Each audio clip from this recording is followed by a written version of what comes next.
What's going on, guys? Jeremy here with Gun Mag Warehouse, and today we're going to be going over 5 different ways that you can accessorize or aka build out your AR-15 with a budget of $1,000. So we're not going to include the cost of whatever rifle you bought because that can fluctuate pretty dramatically, and I don't want to get into comparing all the different rifles themselves. We're just going to build them out with $1,000. I brought in Cory so he could do a build for himself and justify why he put the parts on there, and Ryan as well, who absolutely loves being on camera. Just because I wanted to get a couple different perspectives on it other than my own. Then we have some additional builds as well. Once again, just to clarify, not building ARs, just outfitting them. Maybe you've got a better term. Leave that for me down in the comments and I'll use that one going forward. But considering this was recorded in the past, I won't know until I know. So you got to let me know down there at the bottom. Don't let me down.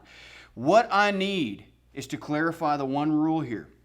And that is, if you're going to outfit an AR, you're going to need magazines, you're going to need ammo. It's going to have to run, right? At the very least. So whatever amount of magazines, the quantity of magazines that you put in the $1,000 build, it has to have at least that much ammo to fill up those magazines. Those are the rules for us. That's essentially it right here. We're going to use this no-name AR for the majority of the builds because it comes with that M-Lok rail, which is pretty standard now. I'd say about 90% of AR-15s coming off the shelves are going to have that. So just bear that in mind. That's why we used it. But we also have this right here, the Colt CR6920, because it's got that plastic handguard. So we wanted to make sure that we had a build for people with the plastic handguards, as well as a quad rail surprise at the very, very end. So stay tuned. We'll put these together.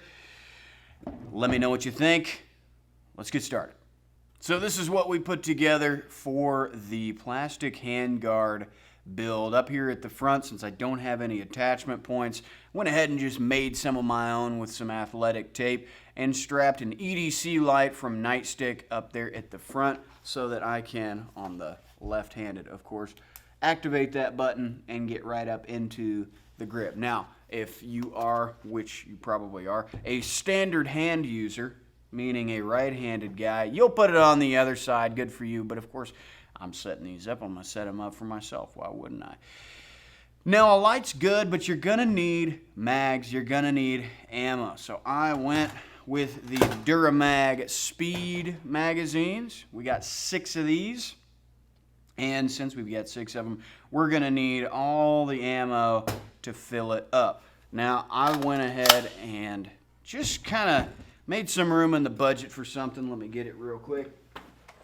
1,000 rounds of Federal ammo. Federal 223.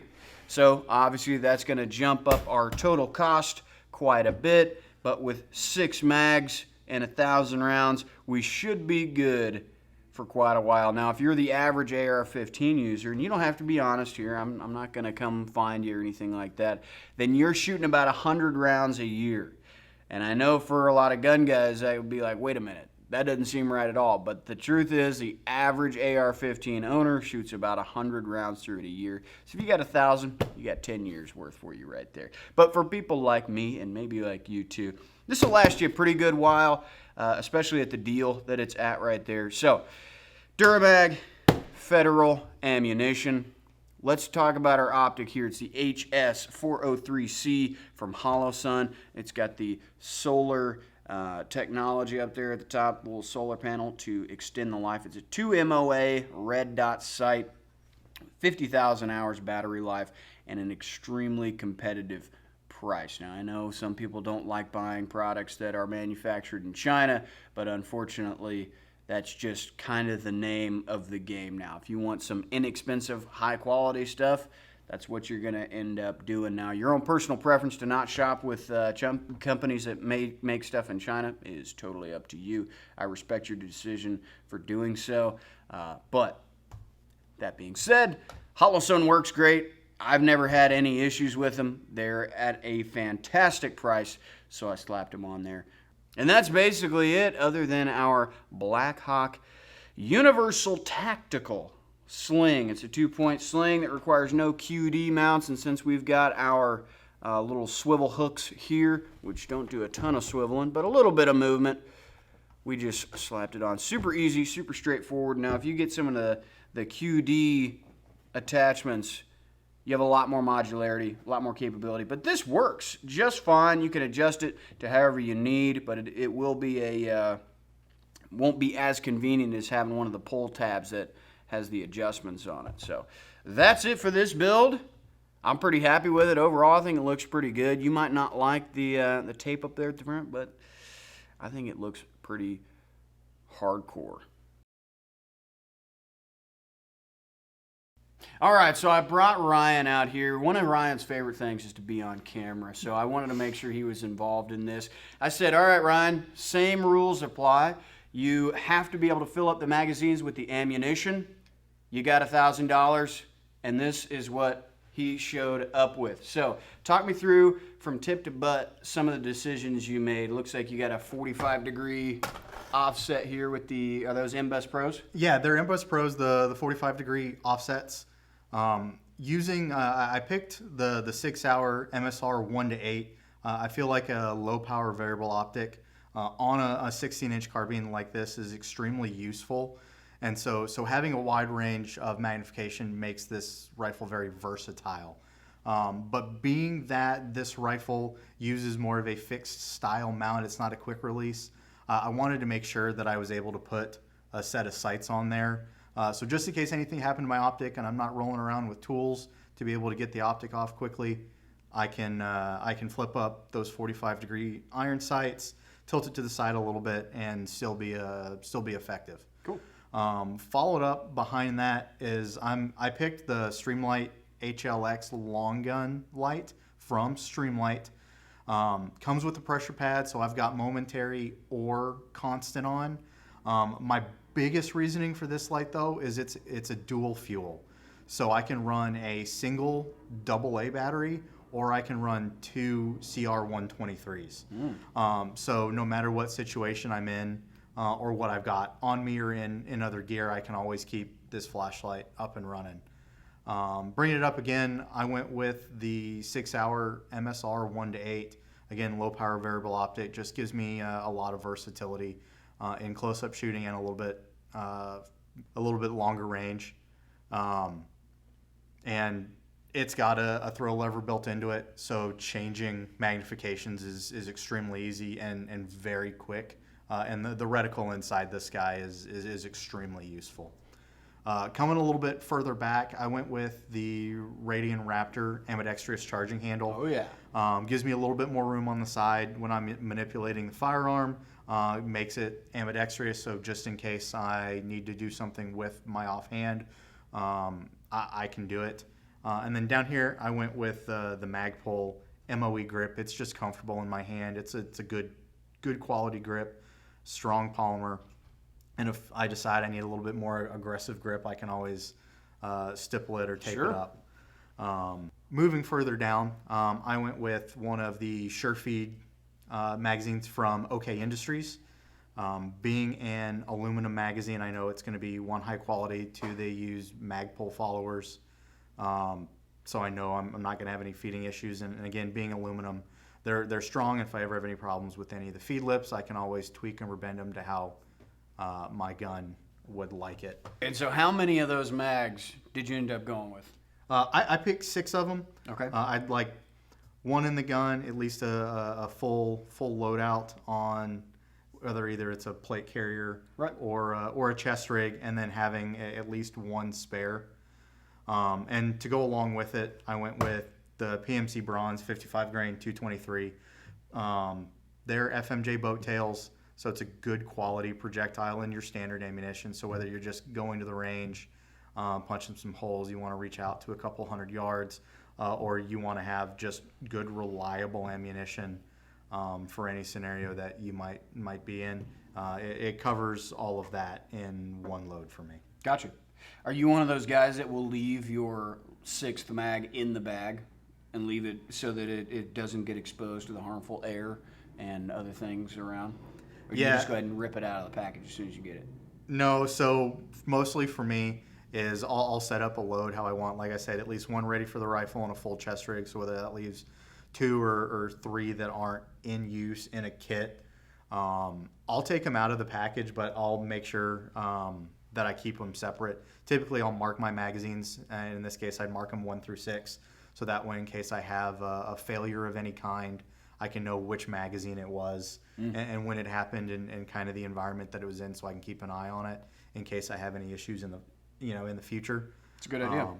So if it continues to cause me problems, I'll get rid of it and then roll with one of the extra spares that I picked. Cool. Well, I like it. I mean, the way it looks, to me, it doesn't look like a budget build. I know we set a budget of about $1,000. It's a relatively generous number. But otherwise, like, this thing's pretty well fleshed out. Looks pretty good to me. And now we just need to see what Cory ends up doing to his. So I brought Cory in now. He's got his AR all outfitted with $1,000 of his stuff. Now tell me, Cory, why you chose the Surefire up front to start. Okay. So chose Surefire. It's just kind of what I'm used to. I've already got the pressure pads and everything for it, so I'm kind of already used to running a Surefire, so that's why we went with Surefire. Wasn't really for any other reason other than that. And I do like the fact that it does come with, these are the new ones, so they come with the M-Lok already in there, or you can switch it out for Picatinny, so if you've got both rail sections or one or the other, it works out a lot better. You don't have to buy like an adapter or anything, and you can move the light as needed. Yeah, it's a new feature. I think this is like the 340C, and the 640C will also come with that as well. Back here we've got the tape switch, classic tape switch, which you do have to buy. They don't come with it.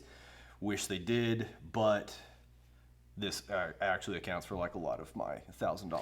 Well, hey, at least they had the M-Lok mount in there, because at least that comes with it. A lot of them don't, yeah. And then you just have to find out, oh, by the way, this only works on a Picatinny rail unless you got a quad rail. You're going to have to buy an adapter for it. Right.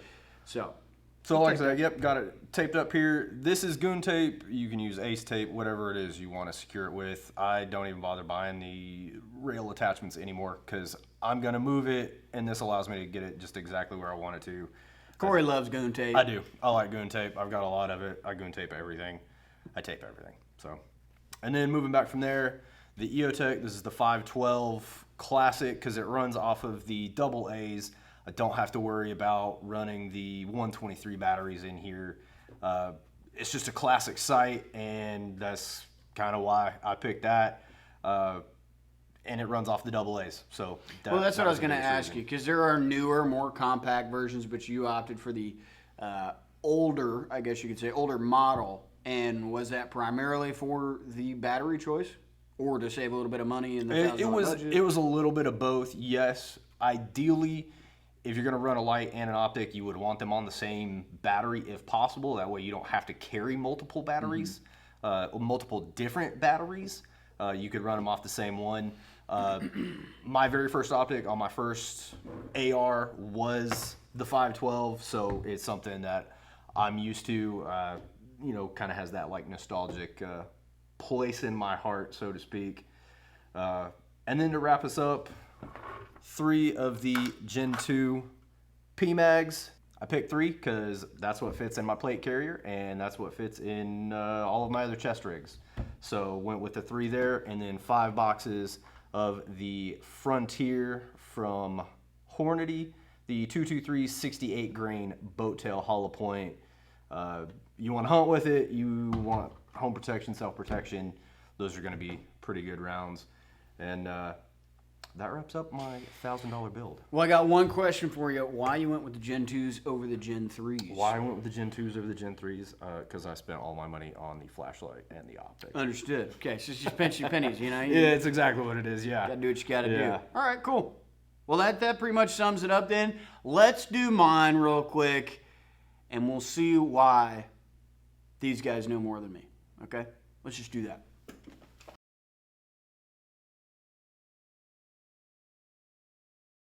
So this is the build that I put together, and after seeing the other 2 builds, I kind of want there's more, but that's okay, because we're going to still go through mine, and since I don't have anybody next to me that's going to be criticizing or asking why I put it where, you'll have to do that yourself down in the comment section below. First things first for me, before I do just about anything in this, I need a radian charging handle, an ambidextrous charging handle, because I shoot like this, okay, on a regular basis, and I'm not going to take my hand off and use the mil-spec charging handle, okay? I'm going to take it right here. Boom. Easy peasy. Why? God made me that way. I don't really know why, but one way or another, I don't know anybody who really likes mil-spec charging handles. So it's a pretty solid swap anyway. I went with Lancer mags. I got 6 Lancer mags and enough ammunition to fill it. To fill every single one, about 180 rounds of ammo with this PMC X-Tac. Be 9 little boxes of the 20. That should keep me going for a while. I have a couple extra spares in there for in case one of them goes down, or years from now whenever I need additional mags. I did the Holosun AEMS on the top, that advanced enclosed microsight. I believe that is the acronym for it, with the little flip ups and flip downers and lefters and righters. Well, I also got the one, not the core, I got the one that has the solar panel technology up there at the top in order to increase that lifespan of the battery, all that good stuff. Moving up here to the front, did the M-Lok grip from Magpul, that forward grip. You can call it whatever you want, but since this is a 16-inch rifle, it is a vertical foregrip. And that was pretty straightforward, pretty easy to install. Not a lot to it, but it's going to help just drive that gun back into my shoulder whenever I'm shooting it. I used a Blue Force Gear 2-point sling because they're pretty sweet. And I know what you're saying to yourself, how come nobody else did a sling? Well, because they didn't want to risk a little burn on their stuff, which, yeah, it's probably not smart after a while, but it will work for a little while, up until I get some QD points, which we don't have currently, so that's kind of why they avoided that. But otherwise, I'm pretty sure I get extra points for having a sling. At least I'll be less tired than everybody else. So, and last but not least, the Nightstick long gun light with the full kit. It's got the pressure pad. It's got the standard pick rail mount that's not the 45-degree offset. I wanted the 45-degree offset, obviously, because I've got M-Lok, and I didn't want this sitting right up in front of my optic, obviously. What would be really cool is if Picatinny rails could like match up on there, but they don't. I tried, and to much of my dismay, that is not possible. But this is the choice that I made for my $1,000, and I got pretty close, pretty up there to making it happen. So I've got a little bit of extra change for myself. Maybe for some QD attachments, or maybe some goon tape, something like that, just to spruce it up, spice it up a little bit. This is it. Let's move on to the surprise finale build. That's right.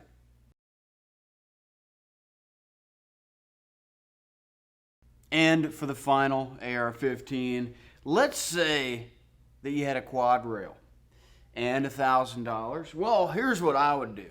I would go with the Pulse Fire from Exothermic undermounted flamethrower. That's right.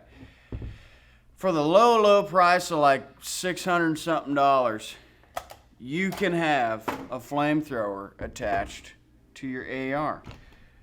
So, got that attached. We still need mags and ammo, so we're going to go with the ETS since we kind of blew out our budget here. We're going to get 5 of these. 5 ETS black magazines and 5 MagTech boxes of 50 rounds as well. And finally, the Romeo MSR right up there at the top. In order to still have an optic, be able to look through all that good stuff. Now, ignore the fact that, yes, this is a different rifle completely. We're assuming that you have the base rifle already, and in this case, this is the quad rail. This is a Picatinny only mount, so it won't work on the M-Lok unless you've got like a rail adapter or something like that. And even still, this is a pretty good amount of weight, so you probably don't want to do that, but it'd be fine anyways. Now, I know you might be asking yourself, well, where's your light? Well, it's right here. It's the flamethrower. If I need a light, I'll just throw some flame and light my path as I go. But otherwise, it's pretty sweet. That's the final build here. Let me know what you think down there in the comment section below. What was the best build? You tell me. And then if you want to change the parameters, you think it'd be a better video to cut the budget down or something like that, let me know down there in the comment section below. Thanks for watching. Thanks for shopping at Gun Mag Warehouse. Stay free, guys.